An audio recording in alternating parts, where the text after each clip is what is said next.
बाळापूर तालुक्यातील हातुर्णी इथं सततच्या पावसामुळे नदीलगतच्या शेतामधील नदीच्या पाण्यामुळे पिकांचं प्रचंड नुकसान झालं असून शेतकऱ्यांच्या पिकांचा त्वरित सर्वे करण्यात यावा, शेतकऱ्यांच्या वतीनं जनसेवक बबलू देशमुख यांच्या नेतृत्वाखाली बाळापूरचे तहसीलदार, कृषी अधिकारी यांना निवेदन देण्यात आलं। हातुर्णी येथील सततच्या पावसामुळे नदीकाठी असलेल्या शेतकऱ्यांच्या पिकांचं प्रचंड नुकसान झालं असून नदीच्या पाण्यामुळे शेती खरडून गेली आणि पिकाचं अतोनात नुकसान झालं आणि सोयाबीनचे पीक पूर्णपणे उद्ध्वस्त झाले। त्याकरता पिकांचा तात्काळ सर्वे करून शेतकऱ्यांना तातडीनं मदत देण्यात यावी आणि 25% अग्रिम मदत देण्यात यावी, अशा प्रकारचं हातुर्णी परिसरातील शेतकऱ्यांनी बाळापूरचे तहसीलदार आणि कृषी अधिकारी यांना निवेदन देण्यात आलं। यावेळी निवेदन देतेवेळी जनसेवक बबलू देशमुख यांच्यासह शेतकरी बांधव मोठ्या संख्येनं उपस्थित होते। तहसीलदार साहब को निवेदन दिया था शेतकरी विकास मंच के ओर से, उनके नेता भी आए थे, उनके नेतृत्व में हमने निवेदन दिया था और तहसीलदार साहब ने उसी वक्त आदेश भी निकाला था उनके मंडल अधिकारी और उनके तलाठी को कि भाई वहां जाके ये सर्वे कर दो। लेकिन उससे कई गुना ज्यादा ये परसों की बाढ़ आई, जिसमें बचा कुचा जो था वो सब काश्तकार का ये आसमानी सुल्तानी संकट लेके गया। मेरी यहाँ पे महसूल विभाग को एक दरखास्त है। महसूल विभाग के कुछ कर्मचारियों को, तलाठी साहब को, मंडल अधिकारी को, अगर किसी काश्तकार ने बोला कि भाई हमारा नुकसान हो गया, तो वो बोलते अतिवृष्टि हुई नहीं। अब अतिवृष्टि बोले तो 65 मिलीमीटर पानी। अब इसका मतलब अतिवृष्टि हुई नहीं, इसके अतिवृष्टि हुई किस नुकसान होता, वैसे नुकसान होता नहीं।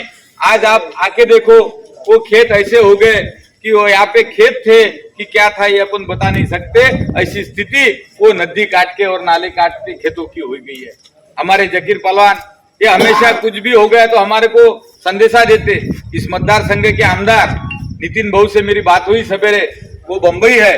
नहीं, अगर नितिन भाऊ यहाँ रहते थे तो वो भी आप सबके साथ में यहाँ पे आते थे। कल भी बाढ़ वहां पे आ गई। परसों के दिन मेरे को बहुत जनों के फोन आए कि भाई आमदार साहब को बुला लो, लेकिन कुछ कामों के वजह से वो बंबई गए हुए हैं। उन्होंने मेरे को आज सवेरे फोन किया की बबलू भाऊ तुम्ही जा आणि त्या ठिकाणी आपल्या शेतकऱ्यांचं जे काही नुकसान झालं ते संबंधित आपले सन्माननीय तहसीलदार साहेब, सन्माननीय उपविभागीय अधिकारी साहेब यांना आपण ते सांगा। निश्चितपणे या तालुक्याचे कर्तव्यदक्ष तहसीलदार हे कधीही आपल्या अडीअडचणीला मदत करतात आणि मला आत्मविश्वास है और मेरे को पूरा भरोसा है कि जो अपनी बाढ़ का जो नुकसान हो गया, तो हमने उस दिन भी ऐसे ही बोला कि भाई जिसका हो गया उसको ही मुआवजा मिलना चाहिए। आज भी हम वही बोलते कि आप सर्वे करो, हम झूठ 1 रुपए का भी किसका करेंगे नहीं, लेकिन जिसका नुकसान हुआ उसको मुआवजा मिलना चाहिए। इस मतदार संघ के आमदार अपने साथ में है और हमारे यहाँ पे शहर प्रमुख आनंद भाऊ बंचेरे भी आए हुए हैं। हमारे तालुका प्रमुख भी आने वाले थे, लेकिन वो एक मैयत में गए, इसके लिए वो आ नहीं सके। लेकिन मैं हातुर्णी वालों को यहाँ पे जबान देता हूँ कि आपका ये मुआवजा जब तक मिलता नहीं तब तक ये बबले आपके साथ में है। और जब भी आपको जरूरत पड़े आप मुझे बुलाओ, अपने आमदार साहब को बुलाओ। हम हमेशा हातुर्णी वालों के लिए, हम आधी रात को आने के लिए तैयार है। मैं यहाँ पे तहसीलदार साहब को फिर से दरखास्त करता हूँ कि इस हातुर्णी के हमारे काश्तकारों का जिनका जिनका नुकसान हुआ उनको आप मुआवजा देने की कोशिश करें। इतनी आपके इस महसूल विभाग की तरफ मैं दरखास्त करता हूँ और सभी काश्तकारों को जबान देता हूँ कि आपका नुकसान जब तक आपका मुआवजा आपको मिलेगा नहीं, हम सब आपके साथ में रहेंगे।